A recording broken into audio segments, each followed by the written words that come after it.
ఓం నమః శివాయ. ఓం నమో నారాయణాయ. నరదృష్టి నివారణ కాళభైరవాయ నమో నమః. అక్షర తులాభార నవగ్రహ దేవతాభ్యో నమో నమః. హరి ఓం. మా ఛానల్కి స్వాగతం. చూస్తున్న వీక్షకులకు ప్రేక్షకులకు ప్రియ కాళభైరవ భగవద్బంధులకి స్వాగతం పలుకుతూ, సనాతన ధర్మ సంరక్షకులకు జ్యోతిష అభిమానులకు అందరికీ కూడా హోళికా పూర్ణిమ శుభాకాంక్షలు, అలాగా కొత్త అమావాస్య ఆశీస్సులు. ఎందుకనగా తెలుగు ఉగాది పండగ రావడానికి పాల్గొన మాసంలో శుద్ధ పూర్ణిమ, బహుళ అమావాస్యను ఇటు కొత్త అమావాస్య, కొత్త పూర్ణిమ అని చెప్పుకుంటూ ఉంటాం. కనుక ఈ రంగుల హోళీ కార్యక్రమంలో పాల్గొందాం, సంపూర్ణమైన సకల దేవతల ఆశీస్సులు పొందుదాం. 1-3-2025 నుండి 31-3-2025 వరకు పుట్టినటువంటి వారందరికీ కూడా ముందస్తుగా జన్మదిన శుభాకాంక్షలు. గతంలో వివాహం చేసుకున్న వారికి వివాహ వార్షికోత్సవ శుభాకాంక్షలు. ద్వాదశ రాశుల్లో గ్రహ గమనాలను ఒకసారి వీక్షింపచేద్దాం.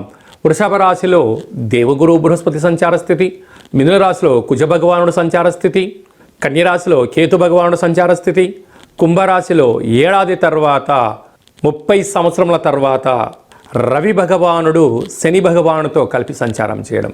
ఎందుకనగా శని భగవానుడు ఈ మార్చి ఆఖరికి మీనరాశిలోకి వెళ్ళిపోతున్నాడు. అంటే రవి శనులు మళ్ళీ అక్కడ తిరిగి కలవాలంటే 30 సంవత్సరముల సమయం పడుతుందని చెప్పి కూడా గమనించాలి. మీనరాశిలో బుధుడు, శుక్రుడు, రాహు సంచార స్థితితో ద్వాదశ రాశుల్లో గ్రహ గమనాలు ఈ విధంగా ఉన్నాయి. కన్యరాశి వారికి హోళికా పూర్ణిమ సందర్భంగా దోష ప్రభావాన్ని ఎలా తొలగించుకోవాలి, ఐశ్వర్యానికి ఎలా స్వాగతం పలకాలో ఈ వీడియోలో సవివరంగా సంపూర్ణంగా తెలుసుకుందాం. కన్యరాశిలో ఏ నక్షత్రాలు వస్తాయి అనగా ఉత్తరా నక్షత్రంలోని 2, 3, 4 పాదాలు, హస్తా నక్షత్రంలోని 4 పాదాలు, చిత్తా నక్షత్రంలోని 1, 2 పాదములు కలిపితే కన్యరాశి. చాలామందికి పుట్టినటువంటి కాల సమయంలో డేట్ ఆఫ్ బర్త్ సక్రమంగా లేని కారణం వలన పేరు యొక్క మొదటి అక్షరాన్ని అనుసరిస్తూ ఆ రాశిని తెలుసుకునే ప్రయత్నం చేద్దాం. టో, పా, పీ, పూ, షా, అణ, ఠ, పే, పో అక్షరాల వారందరూ కూడా కన్యరాశి జాతకులే. కన్యరాశి యొక్క అధిపతి బుధ భగవానుడు. వీరికి రాశిలోనే కేతు సంచార స్థితి ఉండడం, 30 సంవత్సరాల తర్వాత విశేషంగా 6వ స్థానంలో రవి చేత శని భగవానుడు సంయోగ సంచార స్థితి ఉండడం చాలా అరుదుగా జరుగుతూ ఉంటుంది.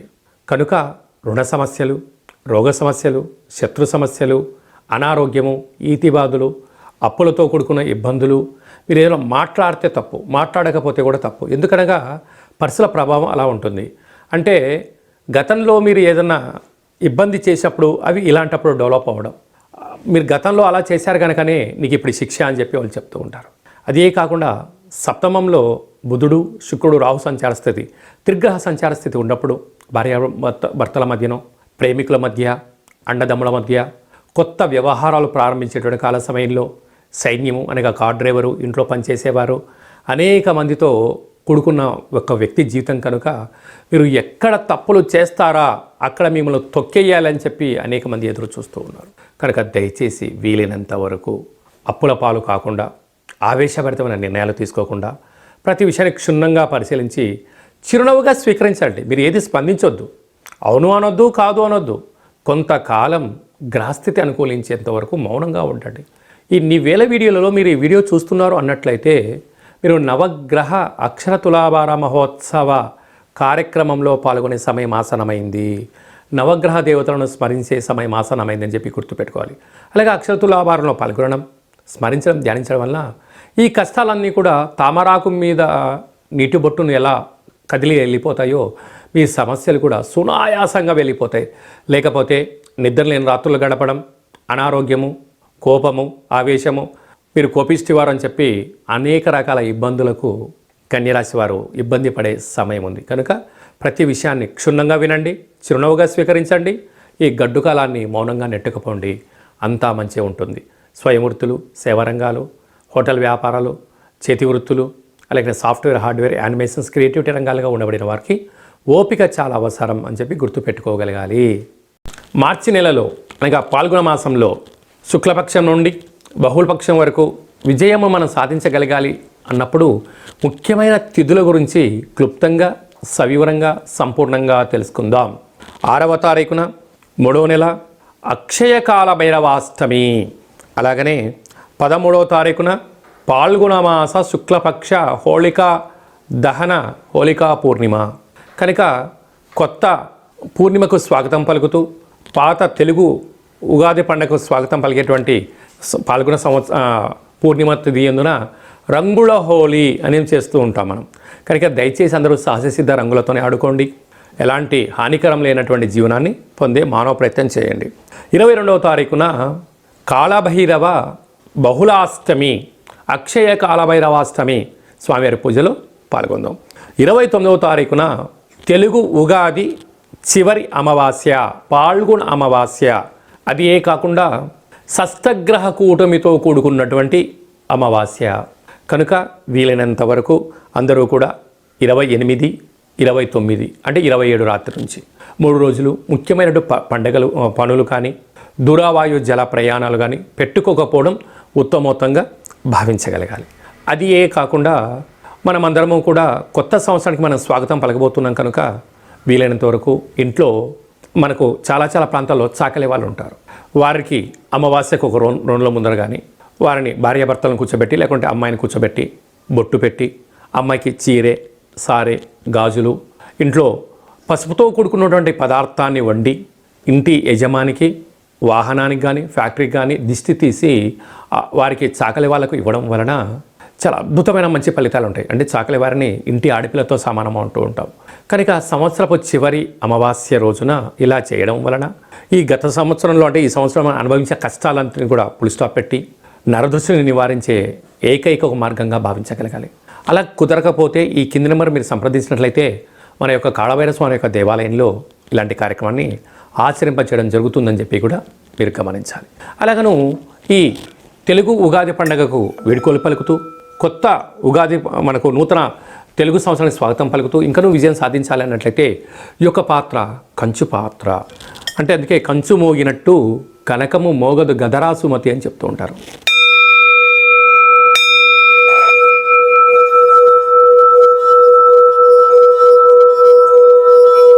ఇలా ఓంకార శబ్దాన్ని ఇంట్లో ఏర్పాటు చేయడం వలన సకల గ్రహ దోషాలు తొలగి గ్రహయోగం కలిగి మనం ఏదైతే అనుకుంటున్నామో అన్నింటా విజయం సాధించడానికి కాళభైరవ స్వామికి ఆశీస్సులు ఉంటాయని చెప్పి గమనించాలి. మనిషి శరీరంలో మూలాధార, స్వధిష్టాన, మణిపూర్వక, విశుద్ధ, అనాహత, ఆజ్ఞ చక్రాలు వికసించేసి ఈ యొక్క ఆవేశానికి దూరంగా ఉంటూ ఆలోచనకు దగ్గరగా ఉంటూ విజయ పతాకానికి స్వాగతం పలుకుతాడు అని చెప్పి కూడా గమనించాలి. ఈ కాళభైరవ స్వామి అక్షయపాత్ర, అలాగనే పిరమిడు, డాలరు, కంకణము మీకోసం ప్రత్యేకంగా కాళభైరవ హోమము చేయించి 20 రకాల వస్తువులతో దిష్టి తీయించడం జరుగుతుందని చెప్పి గమనించాలి.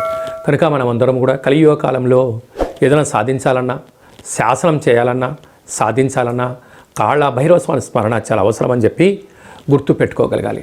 అలాగనే మనము ఆదిత్యాయ సోమాయ మంగళాయ బుధాయ చ గురు శుక్ర శనిభ్యచ్చ రాహవే కేతవే నమో నమః అని చెప్పుకుంటూ ఉంటాం మనం. కనుక నవగ్రహ దేవతలే ప్రధానమైనటువంటి మనకు మూలాధారం. ఆదివారం పూట సూర్యుడు, సోమవారం రోజున చంద్రుడు, మంగళవారం రోజున కుజుడు, అలా శనివారం రోజున శని భగవానికి స్మరణ ధ్యానం చేస్తూ ఉంటాం. వారి యొక్క ఆశీస్సు మనం పొందడం కోసం ప్రతిరోజు ఒక 5 నిమిషాలు సూర్య నమస్కారం చేసిన తర్వాత ఆ యొక్క నామాలను ఒక 27 సార్లు రాయడం వలన ఆదివారం సూర్యగ్రహ దోషం ఉండబడిన వారు రాసి మాకు వాట్సాప్ పంపించడం, అంటే ఎవరికైనా రాయాలి అనుకుంటున్న వారందరికీ ఈ యొక్క పత్రాలను తమకి వాట్సాప్ ద్వారా కానీ కొరియర్ ద్వారా అందజేయడం జరుగుతుంది. ఆ నామాలను రాసి తిరిగి మాకు వాట్సాప్లో పంపిస్తే ఆదివారం రోజున రవిగ్రహ అక్షర తులాభార కార్యక్రమాన్ని ఏర్పాటు చేయడం జరిగింది. సోమవారం పూట చంద్రభగవానునికి అక్షర తులాభార కార్యక్రమం చేయడం జరుగుతుంటుంది. అలాగే శనివారం రోజున శని భగవానునికి మనం రాసినటువంటి నామ అక్షరాలతో అక్షర తులాభార మహోత్సవం ఏర్పాటు చేయడం జరిగింది. ఎందుకనగా భక్త ప్రహ్లాదుడు నిత్య దైవనామస్మరణ చేయడం, అలాగే నారద మహాముని, ఋషులు, యోగులు వారందరూ అతీంద్రమైన శక్తులు సంపాదించడానికి దైవనామ స్మరణ ఎంతగానో వారిని కష్టాలను దూరం చేసి ఐశ్వర్యం దగ్గర చేసిందని చెప్పి మనకు ఇతిహాస పురాణాలు కూడా చెప్తున్నాయి.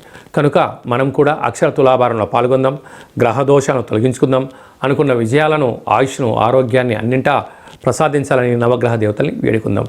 కనుక మనమందరము కూడా 7 రోజులు 9 గ్రహాలకు ఆ యొక్క 27 సార్లు అంటే నక్షత్రాలు 27 ఉంటాయి కనుక 27 సార్లు రాద్దాం, తులాభారంలో పాల్గొందాం, భగవంతుడు ఆశీస్సులు పొంది అనుకుంటున్న అన్ని విజయాలను సొంతం చేయాలని గ్రహదేవతలను కూడా కోరుకుందాం.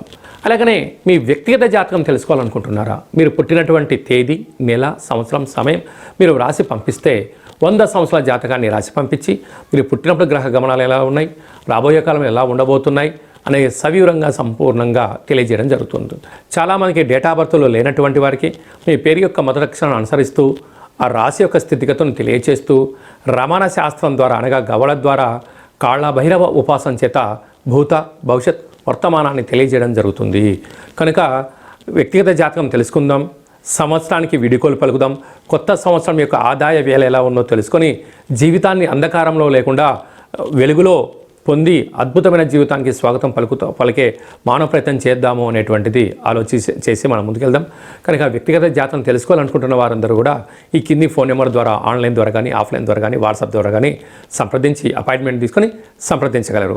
అందరికీ శుభం, జయం, లాభం కలని కోరుకుంటూ ఆశీర్వచనం.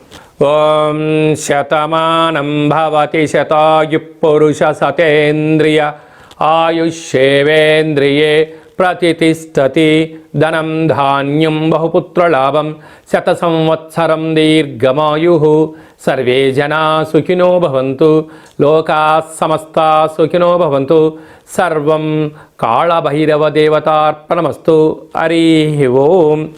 ఈ వీడియో మీకు నచ్చినట్టయితే లైక్ చేయండి, షేర్ చేయండి. అందరికన్నా వీడియోలు మీరు ముందుగా చూడాలనుకుంటున్నట్టయితే మా ఛానల్ని సబ్స్క్రైబ్ చేసుకోండి. ఈ భగవద్బంధులకు మీరు ఎవరి క్షేమాన్ని అయితే కోరుకుంటున్నారో, మీ క్షేమాన్ని ఎవరైతే కోరుకుంటున్నారో వారికి ఈ వీడియోను ఫార్వర్డ్ చేసి భగవంతుడి యొక్క ఆశీస్సులు పొందగలరు.